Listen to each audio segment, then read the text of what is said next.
புதுச்சேரியில் மூடப்பட்டுள்ள ரேஷன் கடையை திறந்து நடத்திட வலியுறுத்தி மார்ச் 6ஆம் தேதி சட்டமன்றம் முன்பாக இந்திய மாத தேசிய சம்மேளனம் சார்பில் பெண்கள் ஆர்ப்பாட்டத்தில் ஈடுபட்டனர்.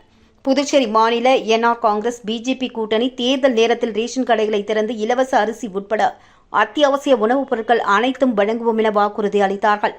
முதலமைச்சர் ரங்கசாமி தேர்தல் வாக்குறுதியில் புதுச்சேரியில் நடமாடும் ரேஷன் கடை கொண்டு வருவோம் என்று தெரிவித்திருந்தார். கடந்த பட்ஜெட்டில் இலவச அரிசி, அத்தியாவசிய பொருட்கள் மற்றும் சிறுதானியங்கள் மானிய விலையில் வழங்கப்படும் என்று தெரிவித்ததை அடுத்து இந்தியாவிலே ரேஷன் கடைகள் இல்லாத மாநிலமாக தற்பொழுது புதுச்சேரியை மாற்றிவிட்டார்கள் என்றும், கடந்த காலத்தில் புதுச்சேரி அரசால் சிவப்பு ரேஷன் அட்டைகளுக்கு 20 கிலோ அரிசி, மஞ்சள் ரேஷன் அட்டைக்கு 10 கிலோ அரிசி இலவசமாக வழங்கப்பட்டது. இந்த திட்டத்தை நிறுத்திவிட்டு டிபிடி எனும் அரிசிக்கு பதில் வங்கியில் சொற்ப பணம் போடப்பட்டு வருவதை சுட்டிக்காட்டினர். புதுச்சேரி மக்கள் யாரும், குறிப்பாக பெண்கள், அரிசிக்கு பதில் வங்கி கணக்கில் பணம் போடுவதை விரும்பவில்லை என்றும், புழு பூச்சி அரிசி போடுவதற்கு பதில் நல்ல அரிசி போடுங்கள் என்றுதான் கூறுவார்கள்.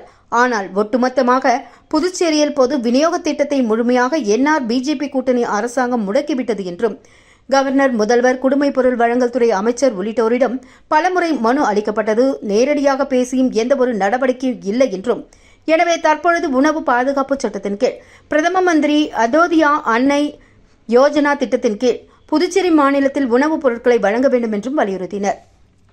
ரேஷன் கடை ஊழியர்கள் கூட்டுறவு சங்கத்தை நோட்டல் ஏஜென்சியாக நியமித்து மானிய விலையில் உணவுப் பொருட்களை வழங்கிடும் மத்திய அரசின் தேசிய வேளாண் கூட்டுறவு ஒன்றியம் மூலமாக உணவுப் பொருட்களை பெற்று குறைந்த விலையில் உணவுப் பொருட்களை வழங்க வேண்டும் என்றும், அதற்கான நடவடிக்கையை உடனடியாக புதுச்சேரி அரசு எடுக்க வேண்டும் என்று வலியுறுத்தி இந்திய மாத தேசிய சம்மேளனத்தின் சார்பில் மாபெரும் பெண்கள் கலந்து கொண்டு ஆர்ப்பாட்டத்தில் ஈடுபட்டனர். இந்த ஆர்ப்பாட்டத்தில் 1000க்கும் மேற்பட்டோர் கலந்து கொண்டனர் என்பது குறிப்பிடத்தக்கது.